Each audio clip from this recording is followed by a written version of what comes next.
So guys hello and again welcome back. आज हम लोग चेक करने वाले हैं हेलो एल्केन की केमिकल प्रॉपर्टी। और ये टॉपिक इतना ज़्यादा इम्पोर्टेंट है भाई कि आप जितना बताओ उतना कम, बिकॉज यहाँ से हम लोग 3 टॉपिक आज टच करेंगे। मतलब इसकी 3 टॉपिक में ही केमिकल प्रॉपर्टी ये शो करता है।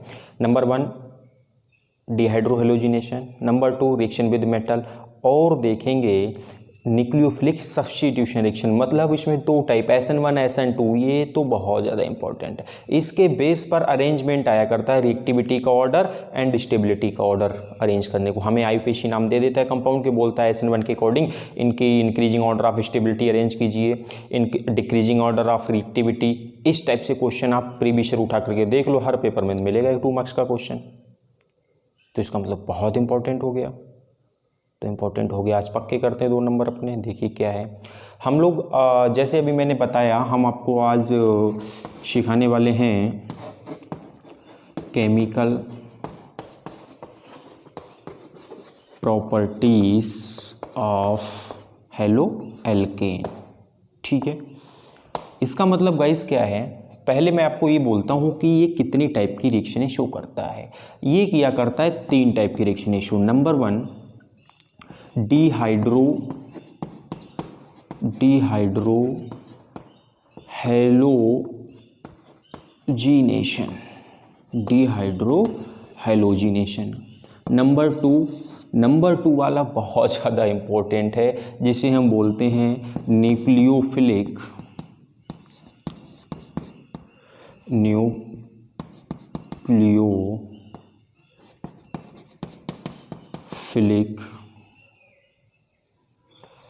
सब्स्टिट्यूशन।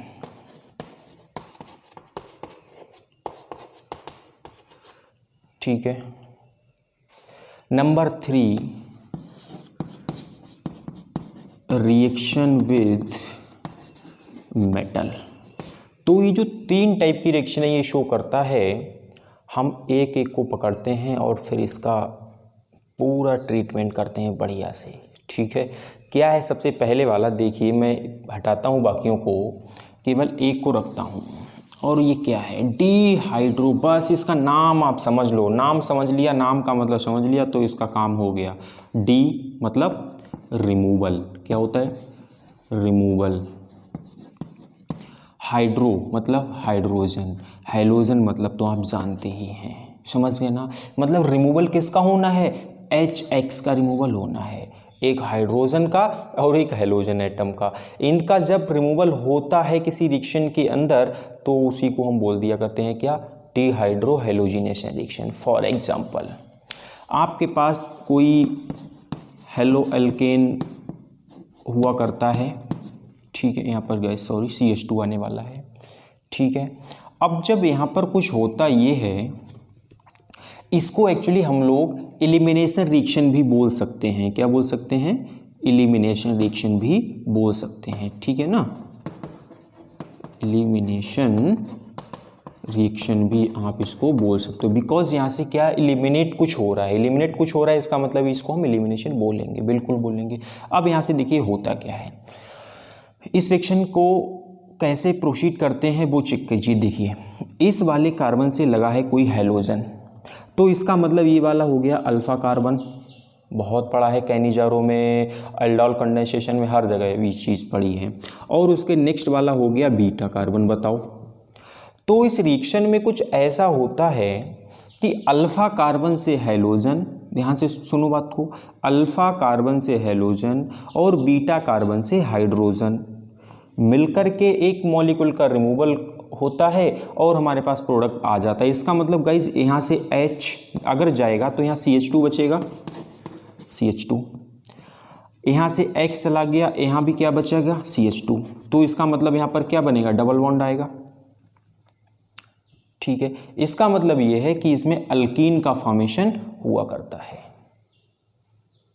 बात समझ आ रही है ना, कि जब हम किसी हेलो एल्केन रिएक्शन एलिमिनेशन के अकॉर्डिंग डिहाइड्रोहेलोजिनेशन बोलें अगर, तो क्या होता है, उसमें अल्कीन का फॉर्मेशन होता है। देखिए यहाँ पर बीटा कार्बन से लगे हाइड्रोजन, मतलब बीटा हाइड्रोजन की हेल्प ली जा रही है। इसका मतलब हम इसको गाइस बीटा एलिमिनेशन भी बोला करते हैं, बीटा एलिमिनेशन बी रिएक्शन बोलते हैं। याद रखेंगे क्या क्या इसको बोलते हैं, एलिमिनेशन, बीटा एलिमिनेशन, डीहाइड्रोहेलोजिनेशन, सारी चीज़ें एक ही हैं। लेकिन गाइस सबसे बड़ी बात अब यहाँ पर जो आ रही है वो आपको समझनी है। क्वेश्चन यहाँ से नहीं, अब जो इसी का दूसरा टाइप आता है यहाँ से क्वेश्चन बना करता है। कैसे? अगर आपके पास कुछ ऐसा हेलो अल्केन दे दिया जाए कि जिसमें 2 बीटा कार्बन हो। देखिए कैसे, मैं एग्जांपल शो करता हूँ। CH3 and CH and CH2 and CH3। देखिए यहाँ से लगा दिया मैंने एक कोई हाइड्रोजन। अब देखिए एक इस ग्रुप से, इस कार्बन से ग्रुप लगा है तो ये वाला अल्फा कार्बन हो गया, इससे ये तो ये वाला भी अल्फा कार्बन हो गया, सॉरी ये वाला अल्फा है, ये वाला भी बीटा और ये वाला भी बीटा। बोलो अगर ऐसा है, देखिए 2 बीटा, अभी तक मेरे पास एक ही बीटा हुआ करता था, हम यहाँ से हाइड्रोजन यहाँ से हेलोजन लेकर के उड़ा दिया करते थे। अब यहाँ पर प्रॉब्लम आपके पास ये आएगी कि आप हाइड्रोजन इस वाले बीटा से लेकर के निकालोगे या इस वाले बीटा से लेकर के निकालोगे। समझ आ रहा है ना? तो यहाँ पर भाई प्रोडक्ट की पॉसिबिलिटी जो है वो दो पॉसिबिलिटी हो जाती है, लेकिन आंसर तो 2 ठीक नहीं होंगे ना। 2 आंसर कैसे ठीक हो सकते हैं क्वेश्चन के?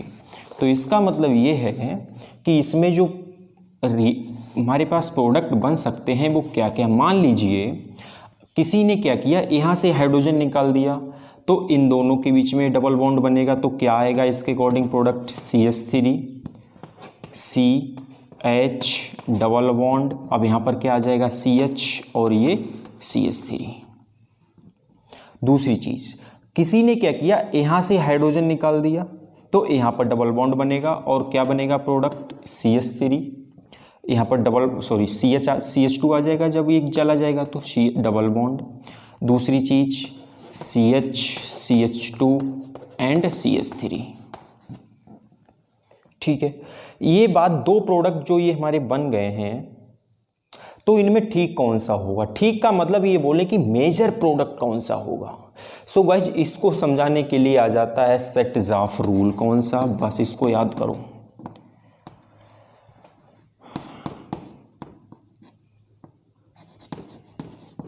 सेट-ज़ॉफ रूल। सेट-ज़ॉफ क्या बोलता है? हो सकता है इसमें डबल एफ भी हो, कोई प्रॉब्लम नहीं, स्पेलिंग में होता है। सेट-ज़ॉफ रूल जो होता है वो क्या है? वही हमको ये चीज़ें क्लेरिफाई करता है कि कौन सा वाला मेजर बनेगा और कौन सा वाला माइनर बनेगा।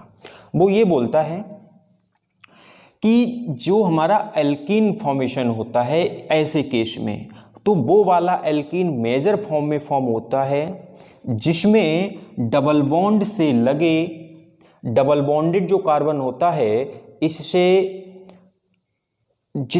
इससे ज़्यादा अल्काइल ग्रुप प्रेजेंट होंगे। समझ आ रहा है ना मैं क्या कह रहा हूँ? देखिए यहाँ पर जो ये डबल बॉन्ड है इससे 2 अल्काइल ग्रुप लगे हैं, एक इधर लगा है एक इधर लगा, यहाँ 2 अल्काइल ग्रुप लगे हैं। और यहाँ से देखेंगे आप, यहाँ से केवल एक ही अल्काइल ग्रुप लगा है, तो इसका मतलब यहाँ से अल्काइल ग्रुप ज़्यादा लगे हैं, यहाँ से अल्काइल ग्रुप ज़्यादा लगे हैं। इसका मतलब क्या है कि ये वाला अकॉर्डिंग टू सेट-ज़ॉफ बनेगा मेजर फॉर्म में। ठीक, और ये वाला कैसे बनेगा? माइनर फॉर्म में। इतना सा सेट-ज़ॉफ रूल है। अच्छा, इस चीज़ को हम अनदर वर्डों के थ्रू भी समझ सकते हैं। कैसे? इस रूल को आप मतलब ऐसे ही समझ सकते हैं कि वो वाला एल्कीन मेजर फॉर्म में फॉर्म हुआ करता है जिसमें जो डबल बॉन्डेड कार्बन होते हैं वो मोर सब्स्टिट्यूटेड होते हैं। अब मोर सब्स्टिट्यूटेड का क्या मतलब, कैसे समझेंगे आप इसको? देखिए ये डबल बॉन्ड वाले कार्बन है, यहाँ से टोटल हाइड्रोजन कितने लगे हैं? 2, और यहाँ से टोटल हाइड्रोजन कितने लगे हैं? 3। भाई यहाँ 2 ही है, यहाँ 3 ही है, तो जब 2 है तो इसका मतलब यहाँ से ज़्यादा रिमूव हुए होंगे। बोलो, और यहाँ से क्या है? ए लेस सब्स्टिट्यूटेड है, यहाँ 3 हाइड्रोजन है, तो जो मोर सब्स्टिट्यूटेड एल्कीन होता है वो मेजर फॉर्म में बनता है। आप इसको ऐसे भी समझ सकते हैं, और या फिर ये भी समझ सकते हो कि डबल बॉन्ड वो वाला एल्कीन ज़्यादा बनेगा, मेजर फॉर्म में बनेगा जिसमें ज़्यादा अल्काइल ग्रुप लिंक होंगे। इसमें 2 लिंक हैं तो दोनों का मतलब एक ही है, बस उसको समझने का एक फंडा है।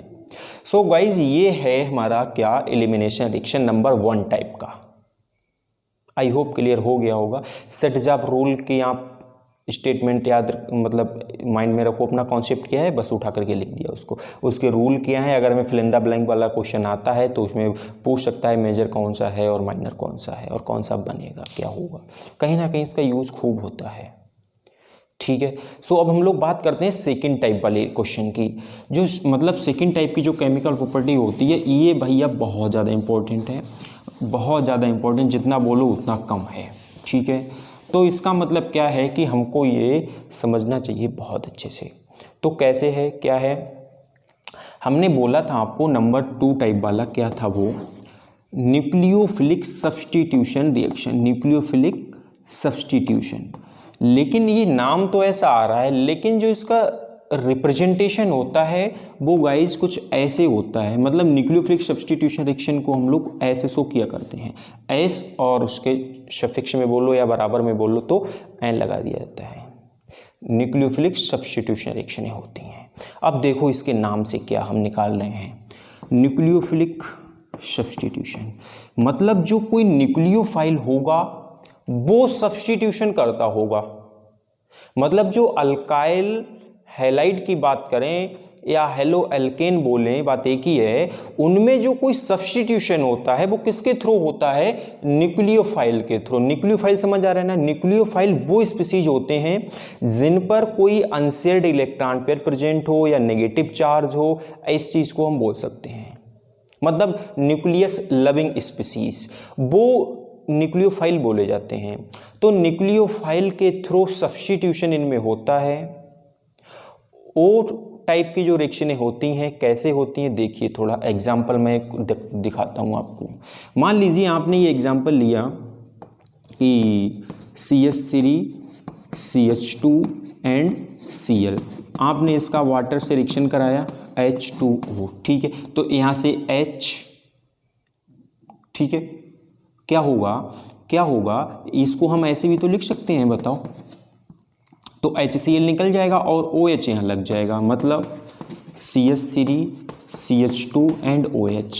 भाई यहाँ पर क्या है, देखिए OH नेगेटिव हुआ करता है, न्यूक्लियोफाइल है, इसने इसका रिप्लेसमेंट कर दिया, सब्स्टिट्यूशन कर दिया। इसका मतलब ये रिएक्शन जो है ये किसका एग्जाम्पल है, ये रिएक्शन न्यूक्लियोफिलिक सब्स्टिट्यूशन का एग्जाम्पल है। बिल्कुल सही बात है। ठीक है, तो एक बात तो ये हो गई। इन रिएक्शंस को क्लैरिफाई करने के लिए, इसको और अच्छे से समझने के लिए इसका मैकेनिज्म जो इनगोल्ड ने दिया था, अकॉर्डिंग टू इनगोल्ड ये 2 टाइप में इसको क्लासिफाई किया गया है। नंबर 1 जो बोला जाता है जिसको हम लोग बोलते हैं SN1 reaction and number 2 SN2 reaction. तो देखिए 1 बाय 1 क्या है। नंबर 1 हम लोग बात करें अगर SN2 की, SN2, ठीक है, SN2 का मतलब क्या है भी बताते हैं कि जब हमारे पास कोई अल्काइल हैलाइड होता है, फॉर एग्जांपल इसको देखिए बहुत सही से, CS और इससे मैंने एक लगा दिया Cl, ठीक है, दूसरी बात यहाँ पर लगा है कोई हाइड्रोजन, इधर हाइड्रोजन और ऐसे हाइड्रोजन। ठीक है, देखिए CH3Cl है मेरे पास में। होता क्या है यहाँ पर जो हमारे न्यूक्लियोफाइल, चलो मैं -OH ले लेता हूँ, तो यहाँ से क्या होगा, यहाँ से कुछ ऐसा बनेगा प्रोडक्ट हमारे पास में H यहाँ पर OH जो अभी हम पीछे देखे थे, और ऐसा बन जाएगा। देखो क्या होगा ये बहुत ध्यान से समझना, बहुत ही ज़्यादा इसको देखिए क्या है रिएक्शन।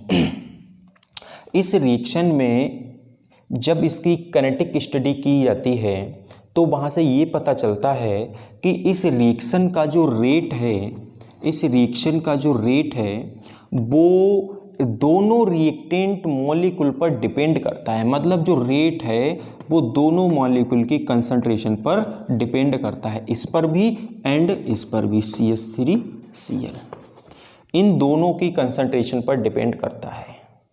जब 2 मॉलिक्यूल के रिएक्टेंट पर ये डिपेंड करता है, इसीलिए हम इसको बोलते हैं न्यूक्लियोफिलिक सब्स्टिट्यूशन बाई मॉलिक्यूलर। 2 का मतलब क्या है, बाई मॉलिक्यूलर, 2 मॉलिक्यूल की कंसंट्रेशन पर इसका रेट डिपेंड करता है। ठीक है ना, ये तो बात समझ आ गई होगी कि इसको SN2 क्यों बोलते हैं, बिकॉज जो इसका रेट होता है वो दोनों मॉलिक्यूल पर डिपेंड करता है, इसीलिए इसको बोला जाता है न्यूक्लियोफिलिक सब्स्टिट्यूशन बाई मॉलिक्यूलर, भी इसी का नाम है। ठीक है, अब देखिए क्या है, अगर हम इस रिएक्शन के मैकेनिज्म की बात करें कि ये रिएक्शन प्रोसीड कैसे होती है, तो ये बहुत इंटरेस्टिंग चीज़ है। देखिए कैसे, आपके पास में ये जो, अब मैं इसको थोड़ा सा हटाना चाहूँगा, देखो जो मेरे पास में ये अल्काइल हैलाइड ये जो हुआ करता है, और ये Cl लगा है, इस पर जब ये न्यूक्लियोफाइल अटैक करता है, अब देखिए गाइस, ये क्लोरीन जो है यहाँ पर 7 इलेक्ट्रॉन हुआ करते हैं इसके आउटर मोस्ट शेल में, लेकिन इसका एक तो इस पर शेयर करता है, केवल 3 इस पर ऐसे ही अनशेयर्ड रहते हैं, बिल्कुल रहते हैं। अब आपका दिमाग क्या बोलता है कि जो इलेक्ट्रॉन रिच स्पीसीज होगी लाइक ये, तो क्या ये इधर से अटैक कर पाएगा? नेवर, बिकॉज इस पर भी negative charge, high electron density high है, और यहाँ पर भी इलेक्ट्रॉन डेंसिटी है, तो एक दूसरे को रिपेल करते हैं, समझ रहे हो ना। तो ये क्वेश्चन भी आता है कि ये जो हमारा न्यूक्लियोफाइल होता है, ये SN2 रिएक्शन में फ्रंट साइड से अटैक ना करके बैक साइड से अटैक किया करता है, वाई? तो इसके पीछे यही रीजन आप देंगे कि भाई ये भी इलेक्ट्रॉन रिच स्पीसीज है, और यहाँ पर भी अनशेयर्ड इलेक्ट्रॉन, बहुत सारे इलेक्ट्रॉन डेंसिटी हाई है, सो इसीलिए ये एक दूसरे को रिपल्सन फील कराते हैं, और ये फ्रंट साइड से कभी भी अटैक न्यूक्लियोफाइल नहीं कर पाता है। इसीलिए क्या होता है, ये जो हमारा अल्काइल, ये जो न्यूक्लियोफाइल होता है, ये बैक साइड से अटैक किया करता है, और जब ये बैक साइड से अटैक करता है तो क्या होता है, देखिए ये जो OH है ये स्लाइटली बॉन्ड फॉर्म करने लगता है कार्बन के साथ में, ठीक है, और इधर से ये वाला जो बॉन्ड है ये क्या करता है, ये क्लोरीन होता है गुड लीविंग ग्रुप, ये कैसा है, ये गुड लीविंग ग्रुप है। जब गुड लीविंग ग्रुप है तो इसीलिए ये क्या करता है, ये स्लाइटली दूर जाने लगता है, मतलब अपना बॉन्ड ब्रेक कर, क्यों? क्योंकि यहाँ पर जैसे जैसे ये आएगा तो कार्बन इधर से प्रेशर पड़ेगा, इधर से इलेक्ट्रॉन डेंसिटी बढ़ेगी, तो ये इधर से, तो एक तो ऑलरेडी ये बहुत ज़्यादा दोनों कैसा है, इलेक्ट्रोनेगेटिव है, तो ये दोनों इलेक्ट्रॉन इस बॉन्ड में इन्वॉल्व, दोनों इलेक्ट्रॉन लेकर के ये क्लोरीन Cl- बना करके चला जाता है, और ये टोटली फाइनली हमारे पास में क्या बन करके आ जाया करता है, OH CH ये देखिए CH3OH बन करके आ जाता है। बात समझ आ रहा है ना। तो ये जो SN1 रिएक्शन है, SN2 रिएक्शन है, ये गाइस 1 स्टेप रिएक्शन होती है, 1 स्टेप की रिएक्शन, याद रखेंगे आप, 1 स्टेप रिएक्शन होती है, ठीक है ना। क्या होता है इसमें, मैं एक बार फिर से बता दूं कि न्यूक्लियोफाइल जो आता है वो बैक साइड से इस पर अटैक करता है, फ्रंट से क्यों नहीं करता वो भी मैंने बता दिया, और ये धीरे धीरे इसको ऐसे छोड़ने लगता है, और बाद में हमारे पास ये प्रोडक्ट बन करके आता है। अब बात ये है गाइस, ये तो नॉर्मली हमारे पास मिथाइल क्लोराइड हो गया, बहुत ध्यान से एक एक पॉइंट इंपॉर्टेंट है इसका, मिथाइल क्लोराइड हो गया। बोलो दूसरी चीज़, अगर मैं बोल दूं आपसे कि मैंने यहाँ ले लिया CH3, ठीक है, और फिर आपने इसका अटैक कराया, तो देखिए ये भी तो भाई इलेक्ट्रॉन रिच स्पीसीज है, इलेक्ट्रॉन रिपेलिंग स्पीसीज होती है। अगर ऐसा होता है तो ये इसको हिंड्रेंस प्रोवाइड करेगा, ये यहाँ पर इसको अटैक इजीली नहीं करने देगा। ऐसे ही अगर आपने यहाँ पर भी CH3 ले लिया, ऐसे ही आपने यहाँ पर CH3 ले लिया, तो जितने ज़्यादा यहाँ पर ये अल्काइल ग्रुप लगते जाएंगे उतना ही इसका अटैक हो पाना यहाँ पर मुश्किल होता जाता है, यहाँ पर हिंड्रेंस लगने लगता है, यहाँ पर क्लाउडनेस बढ़ने लगती है। सो इसीलिए हम अगर बात करें अरेंजमेंट की, इसमें कॉन्सेप्ट को बहुत अच्छे से देखिए, समझिए इसको, कि अगर हम लोग अरेंजमेंट की बात करें तो जो हमारे पास में 1 डिग्री 2 डिग्री 3 डिग्री जो ये अल्काइल हैलाइड होंगे, ये SN2 के अकॉर्डिंग अगर हम रिएक्टिविटी का ऑर्डर आपसे पूछें तो अब आप शायद अच्छे से हमको बता पाएंगे। ये SN2 कॉन्सेप्ट है, और SN2 के अकॉर्डिंग अभी आपने देखा कि जो टर्शरी वाला होता है वो यहाँ पर इजीली अटैक नहीं होने देता है, तो इसका मतलब टर्शरी वाला लेस रिएक्टिव हो गया और ये वाला मोर रिएक्टिव हो गया, प्राइमरी वाला। तो ये होता है ऑर्डर किसका, रिएक्टिविटी का। अगर हम बात कर लें आपसे कि इसकी भाई स्टेबिलिटी का ऑर्डर बता दो हमको, तो स्टेबिलिटी का ऑर्डर आप क्या कर देंगे, उल्टा कर देंगे ये, ठीक है। सो इसलिए अब आपको एक बात समझ आ रही होगी कि जो मोर रिएक्टिव होता है वो कौन होता है, वो होता है प्राइमरी, और हम बोलें कि मोर स्टेबल कौन होता है तो कौन होता है, टर्शरी। याद रहेगा ना, समझ आ रहा है। सो गाइज इसमें यही कॉन्सेप्ट है इसका कि ये कैसे प्रोसीड करता है, कैसे न्यूक्लियोफाइल अटैक करता है, स्टेबिलिटी का ऑर्डर क्या होता है, और ऑर्डर स्टेबिलिटी का रिएक्टिविटी का क्या होता है, ये चीज़ आपको याद रखनी है। अब हम लोग मूव करते हैं SN2 रिएक्शन, SN1 की तरफ में। और SN1 क्या होता है, जैसे ये SN2 था तो इसको हम क्या बोलते थे, न्यूक्लियोफिलिक सब्स्टिट्यूशन बाई मॉलिक्यूलर, और उसको क्या बोलते हैं, उसको हम लोग बोलने लगते हैं न्यूक्लियोफिलिक सब्स्टिट्यूशन मोनोमॉलिक्यूलर, ठीक है ना। यहाँ पर क्या होता है, अब हम बात करें अगर इसके एग्जाम्पल की, तो गाइस देखिए CH3 CH3 CH3 Cl, मेरे पास ये कोई अल्काइल हैलाइड है। यहाँ पर क्या होता है, जब हमारे पास कोई न्यूक्लियोफाइल यहाँ पर आता है, या मान लीजिए आपने कुछ भी रिमूव यहाँ से होगा, तो हमारे पास क्या बनेगा, ये यहाँ से रिमूव होगा बताओ, और यहाँ पर ये लग जाएगा करके, यहाँ पर क्या, यहाँ पर हमारे पास में जो भी न्यूक्लियोफाइल होगा OH माइनस होगा, CN माइनस होगा, जो भी होगा वो यहाँ पर लिंक हो जाएगा, प्रोडक्ट तो यही आ जाएगा। लेकिन बात यह है कि रिएक्शन प्रोसीड कैसे होती है। हम एक बात आपको और बता दें साथ साथ में कि जब इस रिएक्शन का किनेटिक स्टडी किया जाता है तो वहाँ से पता चलता है हमको कि इस रिएक्शन का जो रेट होता है वो दोनों रिएक्टेंट मॉलिक्यूल पर डिपेंड नहीं करता है, केवल अल्काइल हैलाइड पर ही डिपेंड किया करता है। सो इसलिए अगर ये इसका जो रेट है वो एक ही मॉलिक्यूल पर डिपेंड करता है, सो इसीलिए हम इसको क्या बोलते हैं, न्यूक्लियोफिलिक सब्स्टिट्यूशन मोनोमॉलिक्यूलर, ठीक है। एक बात तो ये, दूसरी बात कि ये जो रिएक्शन होती है कैसे होती है, देखिए बताता हूँ। पहले होता ये है कि अब आप समझिए इसको बहुत ध्यान से, ये हमारे पास है tertiary alkyl halide, tertiary alkyl halide है। हम जानते हैं ये भी इलेक्ट्रॉन रिपेलिंग, ये भी इलेक्ट्रॉन रिपेलिंग, ये भी इलेक्ट्रॉन रिपेलिंग। जब तीन इलेक्ट्रॉन रिपेलिंग ग्रुप इस कार्बन से लिंक हैं, जिस कार्बन से हैलोजन एटम लिंक है, तो ये क्या करता है, इधर से भी प्लस आई इफेक्ट, इधर से भी प्लस, और यहाँ पर इस कार्बन पर इतनी डेंसिटी बढ़ जाती है कि ये यहाँ पर टर्शरी कार्बोकैटायन बना करके रख देता है। ये क्या करता है, एक टर्शरी कार्बोकैटायन बना करके दे देता है हमको, और यहाँ से Cl- तुरंत निकल जाता है। उसके बाद क्या होता है, ये जो टर्शरी कार्बोकैटायन है आपके पास, ये टर्शरी कार्बोकैटायन न्यूक्लियोफाइल से अटैक करता है, रिएक्ट करता है, और तुरंत से हमें बना करके दे देता है क्या, जो भी आपके पास जिस टाइप का भी न्यूक्लियोफाइल होगा उसका प्रोडक्ट बना करके दे देता है। तो नंबर 1 चीज़ यहाँ से मैं पकड़ बता रहा हूँ कि भाई एक तो ये 2 स्टेप रिएक्शन है, ठीक है। देखो याद कैसे रखेंगे, वो SN2 था, 2 वाला 1 स्टेप होता है, SN1 है तो ये 2 स्टेप है, 2 वाला 1 स्टेप और 1 वाला 2 स्टेप रिएक्शन, ऐसे थोड़ा सा हम लोग याद रख पाएंगे इसको, ठीक है। अब बात पते की करते हैं। हमने क्या देखा कि हमारे पास जो टर्शरी अल्काइल हैलाइड था, पहले वो टर्शरी कार्बोकैटायन में चेंज होता है, फिर उस पर न्यूक्लियोफाइल अटैक करता है और हमारे पास प्रोडक्ट बन जाता है। आप सोचिए थोड़ा सा कि भाई यहाँ पर जितने ज़्यादा अल्काइल ग्रुप लगे होंगे, ये पॉइंट बहुत इंपॉर्टेंट है, यहाँ पर जितने ज़्यादा अल्काइल ग्रुप लगे होंगे वहाँ उतना ही ईजिली इस ग्रुप का निकलना होगा, क्योंकि जितना ज़्यादा यहाँ पर इलेक्ट्रॉन डेंसिटी बढ़ पाएगा उतना ईजिली ये निकल पाएगा, और जितना जल्दी ये निकल पाएगा उतना ही जल्दी कार्बोकैटायन बनेगा। बताओ, मतलब ये है कि रिएक्टिविटी की बात करें तो इसमें टर्शरी वाला मोर रिएक्टिव हो जाएगा, नहीं होगा बताओ, उससे कम सेकेंडरी, उससे कम प्राइमरी।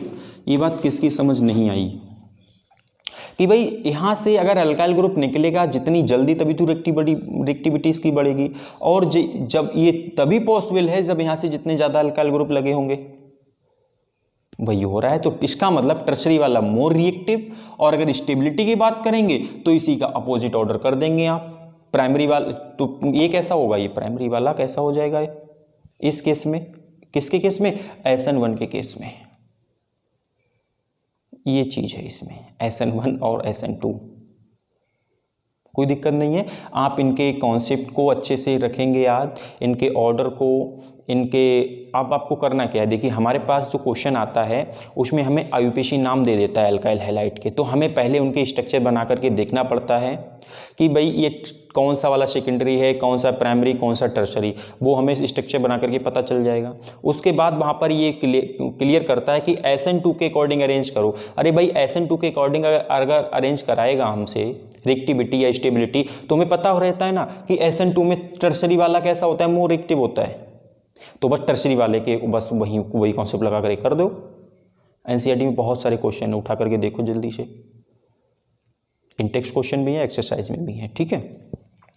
अब हमारा जो थर्ड टाइप का केस बचा है, वो थर्ड टाइप का केस ये है कि जब ये अल्काइल हैलाइड होते हैं मेटल के साथ रिएक्शन करते हैं, किसके साथ, मेटल के साथ रिएक्शन, तो ये किस टाइप के प्रोडक्ट बनाते हैं, मतलब हम लोग इसकी थर्ड टाइप को बोल सकते हैं रिएक्शन विद मेटल, ठीक है। सो गाइस क्या होता है, देखिए मैं बात करते हैं सबसे पहले रिएक्शन विद